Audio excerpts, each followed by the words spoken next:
Isso mesmo, Paula. Bom dia para você, para todos que nos acompanham. Hoje, terça-feira, 23 de agosto, a Igreja Católica recorda da primeira mulher canonizada na América Latina, Santa Rosa de Lima.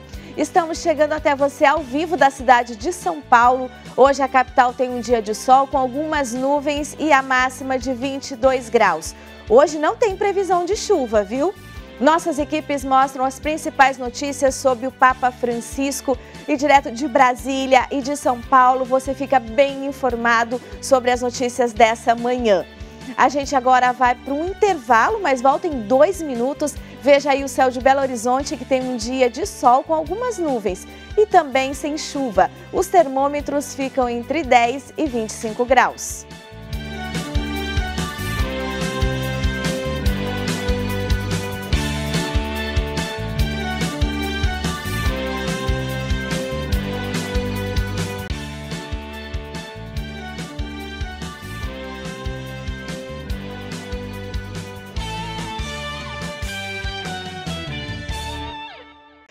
A Santa Sé apresentou hoje o lema e o logo da viagem do Papa Francisco ao Cazaquistão, nos dias 13 a 15 de setembro. A Jéssica Marçal, do nosso site de notícias, conta pra gente. Bom dia, Jéssica. Bom dia, Adelita. Bom dia a todos. Mensageiros de paz e de unidade é o lema escolhido para essa próxima viagem do Papa Francisco. A Santa Sé divulgou também um logo que apresenta uma pomba com um ramo de oliveira. As asas são representadas por 2 mãos unidas, querendo simbolizar as mãos dos mensageiros da paz e da unidade. O coração dentro das asas representa o amor, fruto da compreensão mútua, da cooperação e do diálogo. O ramo de oliveira estilizado é representado com uma imagem ornamental típica do Cazaquistão. As cores usadas nessa arte, o azul claro e o amarelo, são as mesmas da bandeira do Cazaquistão e o amarelo e o branco da bandeira do Vaticano. Essa viagem será realizada por ocasião do 7º Congresso de Líderes das Religiões Mundiais e Tradicionais. O Congresso Interreligioso deste ano terá como tema o papel dos líderes das religiões mundiais e tradicionais no desenvolvimento socioespiritual da humanidade no período pós-pandêmico. Além da participação no Congresso, o Papa Francisco presidirá a missa na capital do país. Lembrando que essa viagem será realizada de 13 a 15 de setembro. Continue ligado nas nossas redes sociais, @CN Notícias, e fique informado sobre o que é notícia na igreja. Volto com você, Adelita. Muito obrigada. Bom trabalho para você aí, Jéssica. E pessoas da Nicarágua que vivem nos Estados Unidos rezaram pela situação do país. O grupo se reuniu diante da sede do consulado da Nicarágua na Flórida e pediu a libertação do bispo Rolando Álvares, dos padres, seminaristas e leigos presos lá na Nicarágua. Em Nova York, a Priscila Rodrigues comenta esse assunto com a declaração dos bispos dos Estados Unidos, unidos em solidariedade à igreja no país. Mediante as crescentes ameaças à Igreja Católica na Nicarágua, devido à crise social e política local, Dom David Molley, presidente do Comitê de Justiça e Paz Internacional da Conferência Episcopal Norte-Americana, emitiu a seguinte declaração. Em 2018, o arcebispo Timothy Broglio viajou para a Nicarágua para expressar a solidariedade com os nossos irmãos bispos naquele país. Diante da crescente crise, Dom Juan Antônio Cruz Serrano, observador permanente da Santa Sé junto à Organização dos Estados Americanos, afirmou recentemente que a Santa Sé não pode deixar de manifestar sua preocupação e apelou às partes que encontrem formas de entendimento baseadas no respeito e na confiança mútua, buscando acima de tudo o bem comum e a paz. Os bispos reafirmaram a solidariedade com o episcopado da Nicarágua, aos padres e missionários estrangeiros em seu chamado para anunciar livremente o Evangelho e viver a fé.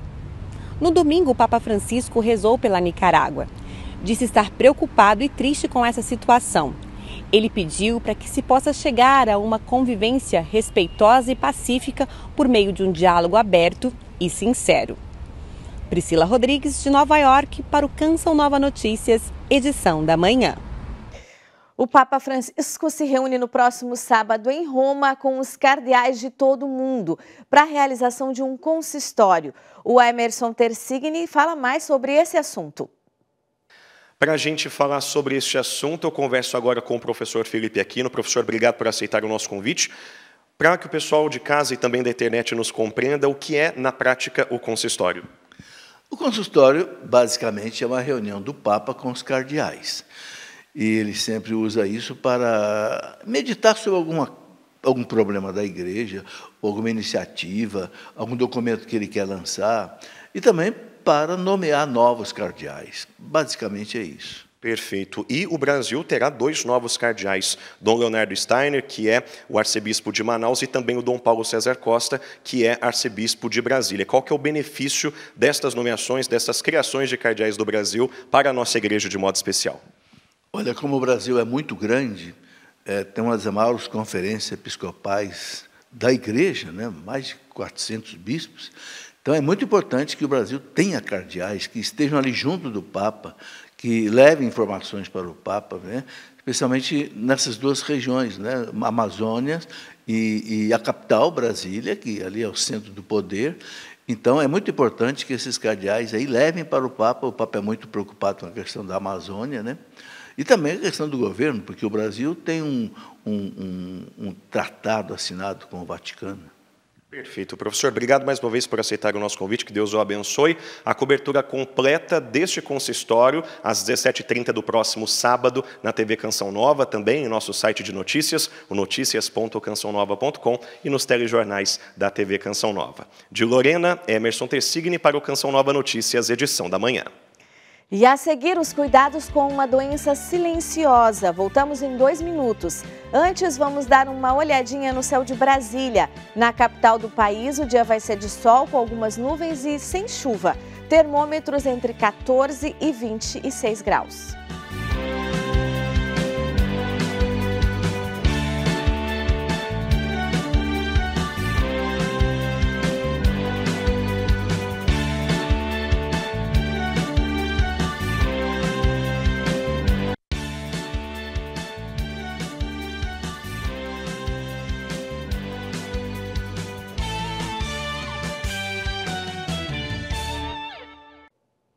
Olá, Canção Nova Notícias, edição da manhã está de volta e Brasília tem hoje uma cerimônia no Palácio do Planalto para marcar a chegada do coração de Dom Pedro I ao Brasil. Os detalhes eu converso agora com o Francisco Coelho ao vivo, lá da capital federal. Bom dia, Francisco. Bom dia, Adelita, e a todos que acompanham o CN Notícias Manhã. É isso mesmo, o coração de Dom Pedro está aqui no Palácio Itamaraty. Ele chegou ontem e vai hoje à tarde para essa cerimônia no Palácio do Planalto. Será recebido com honras de chefe de Estado pelo presidente da República, como aconteceu ontem na chegada na base aérea. Nós acompanhamos a chegada, estavam presentes autoridades, militares, inclusive membros da família imperial brasileira. O coração está aqui no Palácio Itamaraty, vai ficar até o dia 7 de setembro. Hoje ele sai para essa cerimônia no Palácio do Planalto. Itamaraty fica a poucos metros de distância do Palácio do Planalto e até inclusive o trânsito será fechado a partir das 2 da tarde nessa região da Esplanada dos Ministérios para a cerimônia que vai receber esse coração de Dom Pedro I, que foi o primeiro imperador do Brasil e declarou a independência no dia 7 de setembro, aí no estado de São Paulo. Ao longo da programação nós vamos falar sobre essa cerimônia no Palácio do Planalto com o coração de Dom Pedro. E mudando de assunto, para falar de um ministério que fica aqui também do lado do Itamaraty, logo atrás, é o Ministério da Saúde, que lançou ontem uma campanha de conscientização contra a varíola dos macacos. Essa campanha vai tomar o rádio, a TV e outdoors, mostrando quais são os sintomas da doença, o que fazer prevenir, caso apareçam os primeiros sintomas, e também as formas de prevenção. Essa campanha vai rodar, como eu falei, a rádio, televisão, e aqui no Brasil já são mais de 3.000 casos de varíola dos macacos confirmados pelo Ministério da Saúde. E uma última notícia: o ministro do Supremo Tribunal Federal, André Mendonça, deu prazo de 5 dias para a Agência Nacional do Petróleo e Gás e para o Conselho Administrativo de Defesa Econômica, o CAD, a apresentarem os resultados das fiscalizações referentes à política de preços da Petrobras. Esse pedido foi feito no âmbito do processo que corre no Supremo sobre a cobrança do Imposto Único e ICMS por parte dos estados. O CAD e a ANP fizeram fiscalizações e devem apresentar o que foi encontrado nessas fiscalizações ao Supremo Tribunal Federal. Eu volto com você nos estúdios em São Paulo. Obrigada, Francisco. Bom trabalho para você aí. A frente fria do último fim de semana começou a perder força. Vamos conferir a previsão do tempo para esta terça-feira. Nessa penúltima semana de agosto, a instabilidade perde força em grande parte do país. O tempo seco e mais quente volta a prevalecer, com chuva pontual e temperaturas mais altas à tarde. Os termômetros registram em Palmas calor de 37 graus, Cuiabá máxima de 35, no Sudeste a capital paulista atinge os 22 graus. E as manhãs estarão mais geladas em Porto Alegre e em Belo Horizonte, com mínima de 10 graus. A chuva vai persistir no litoral do Nordeste. Na costa litorânea do Rio de Janeiro ao Espírito Santo e na região sul, previsão de muitas nuvens e pancadas de chuva devido aos fortes ventos nas proximidades do mar. Os efeitos da guerra entre Rússia e Ucrânia estão entre os destaques internacionais de hoje. Usina nuclear refém na Ucrânia. Esse é o destaque do New York Times, que afirma: com Rússia controlando a usina de Zaporizhzhia, os operários ucranianos trabalham sob mira de armas. Os Estados Unidos e seus aliados pediram a criação de uma zona desmilitarizada, enquanto Ucrânia e Rússia se acusam de planejar ataques às instalações. Lucros recordes para empresas de grãos em meio à crise alimentar pedem impostos sobre lucros. Esse é o destaque do The Guardian. Os 4 maiores comerciantes de grãos do mundo, que dominam o mercado global há décadas, tiveram lucros e vendas recordes. Eles estão prevendo que a demanda superará a oferta até 2024, o que provavelmente levará a vendas e lucros ainda maiores. O aumento no preço dos alimentos levanta a preocupação e a especulação dos mercados globais sobre os alimentos que poderiam colocar itens básicos fora do alcance dos mais pobres. O Avenir destaca: o preço do gás disparou, as bolsas de valores caíram e o euro em seu nível mais baixo em relação ao dólar. Sob o efeito Gazprom, ligado à guerra na Ucrânia, a Alemanha corre grande risco e, com ele, a Europa vê crescer uma inflação cada vez mais perigosa. Dados recentes da Federação Internacional do Diabetes mostram que essa doença tem aumentado nos últimos anos e foi a causa da morte de mais de 6 milhões de pessoas no ano passado. De acordo com especialistas, esse número pode mudar com informação e tratamento adequado. A coisa mais importante aqui é nós levarmos a informação sobre a doença. Primeiro porque é uma doença que acomete mais de 10% da população mundial. Muitas pessoas nem sabem que têm a doença e já convivem. E que muitas vezes, a hora que faz o diagnóstico da doença, ela já está diante de uma complicação. É no momento de uma complicação que é feito o diagnóstico.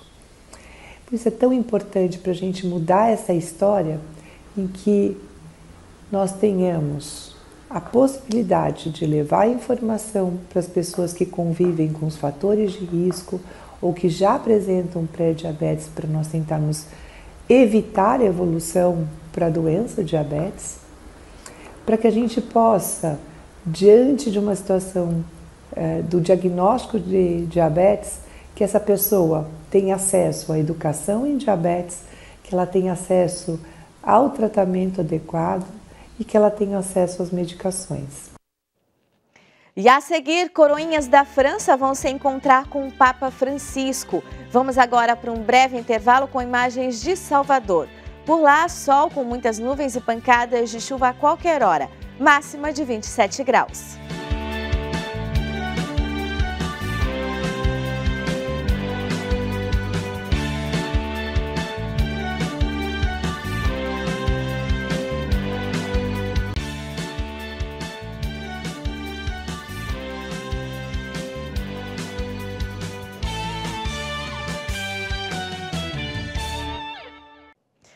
A Igreja Católica celebra hoje a memória litúrgica da primeira mulher canonizada na América Latina, Santa Rosa de Lima.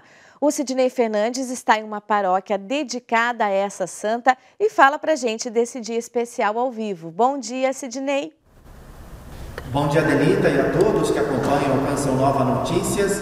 Estamos bem longe da Vila Mariana, no bairro de Perus, aqui na paróquia Santa Rosa de Lima. A devoção a Santa Rosa de Lima, neste lugar, começou em 1903, com aquela imagem que está ali ao fundo, de um casal que era morador aqui da região. Santa Rosa de Lima nasceu no Peru em 1586. Foi a primeira mulher canonizada da América Latina e não era uma religiosa, era uma leiga da Terceira Ordem dos Dominicanos. Mas quem vai dar mais detalhes sobre essa santa é o padre Luciano Andreol, que é pároco aqui da paróquia Santa Rosa de Lima. Padre, bom dia. Bom dia a todos que estão assistindo nesse momento. É uma alegria para mim receber aqui a Canção Nova, numa das paróquias mais longe, mais distante da periferia da Arquidiocese de São Paulo, né? Como eu estava conversando, aqui no nosso Perus, temos três elementos importantes, que é o cemitério Dom Bosco, é a ex-fábrica de cimento, é a paróquia Santa Rosa de Lima, que é a melhor de todas. O nosso povo aqui tem uma devoção especial a Santa Rosa, sobretudo porque é uma santa jovem, uma santa leiga. Não fez nada de extraordinários, mas as pequenas coisas que ela fez todas de uma maneira muito extraordinária. E acredito, sobretudo, o amor aos pobres, aos doentes, tanto assim que a casinha dela, né, era considerada um pequeno hospital. E ela chamava de Jesus o meu doutorzinho, que vai curar todas as doenças. Claro, isso significava também brigar um pouquinho mais com a mãe, né? Mas essa aqui que é a nossa santa. Santa, hoje, muito atual. Eu sempre comparo ela com Santa Dulce dos Pobres, né? Que recém foi canonizada aqui no Brasil. E todas aquelas que se dedicam, claramente, dedicam a Deus e ao serviço dos irmãos, dos mais pobres, mais sofredores. Como podemos nos inspirar em Santa Rosa de Lima? Exatamente com esses pequenos gestos. Multiplicar esses pequenos gestos hoje de atenção ao pobre, atenção ao doente, acolhida. E depois é uma pessoa de fé, né? O amor a Jesus, o amor a Nossa Senhora, sobretudo com o título Nossa Senhora do Rosário, né? E Santa Rosa, amor à oração e aos padres também. Tem que rezar bastante pela conversão dos padres. Tá certo, obrigado pelas informações e uma matéria completa sobre Santa Rosa de Lima a gente traz no Canção Nova Notícias, edição da noite, viu, Adelita? É com você. Ok, muito obrigada. Interessante a história, né, de Santa Rosa de Lima. E agora a gente vai lá para a França, porque os coroinhas de lá se preparam para uma peregrinação especial. E quem vai contar para a gente é o padre Éder Pires. Mais de 2.500 jovens e adolescentes franceses participam da peregrinação anual dos coroinhas, ou servidores do altar, como são chamados aqui na França. Um grande grupo de jovens e adolescentes vão terminar as férias escolares deste ano de uma maneira bem diferente. Eles estarão em Roma, não para o turismo, mas para um encontro especial com o Papa Francisco por ocasião da peregrinação anual dos coroinhas franceses. Após ter sido alterada por 2 anos seguidos, devido à pandemia da Covid-19, este ano a peregrinação tão esperada pelos jovens irá acontecer. Os 2.500 jovens que compõem o grupo fazem parte de mais de 50 dioceses francesas. Além dos coroinhas, a peregrinação conta também com a presença de inúmeros responsáveis destes grupos, como bispos, padres, adultos, pais e avós. O Papa Francisco se dirigiu pessoalmente aos jovens através de um vídeo onde ele fala em francês e fez o seguinte convite. É com grande alegria que eu me dirijo a você que se coloca a serviço do altar em sua paróquia a participar desta grande peregrinação organizada pela Igreja Francesa a Roma. Os coroinhas serão recebidos pelo Santo Padre na sexta-feira, dia 26, na Sala Paulo VI. Padre Éder Pires de Toulon, na França, para o Canção Nova Notícias, edição da manhã.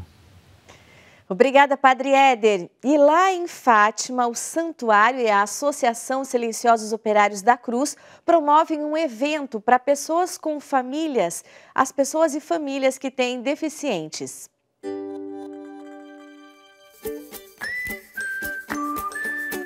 Tudo começa com a oração da manhã, num dia intenso de atividades para pessoas com deficiência e suas famílias. A iniciativa Vem para o Meio acontece em todos os verões e destina-se a proporcionar, em primeiro lugar, dias de férias a essas famílias. Nós não temos mesmo noção do quão importante é estas semanas, este tempo para respirar.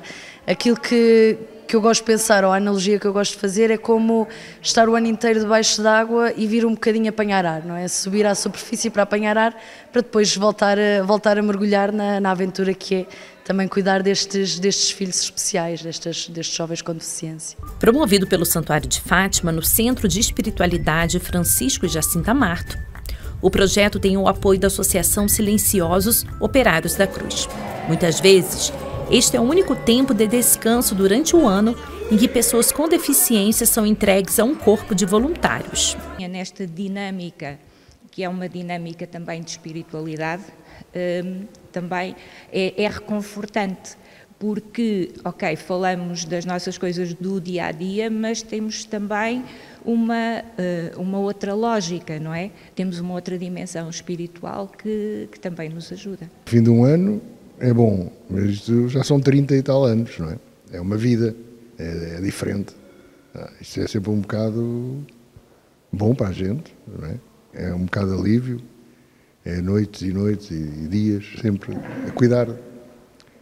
É o nosso trabalho, basicamente. Devido à pandemia, a Semana Vem para o Meio não decorria desde 2019. E o nome é inspirado no Evangelho de São Marcos, quando Jesus cura o homem da mão seca e diz-lhe: levanta-te, vem para o meio. De julho a agosto, o projeto estará a ser oferecido a 5 grupos diferentes de famílias.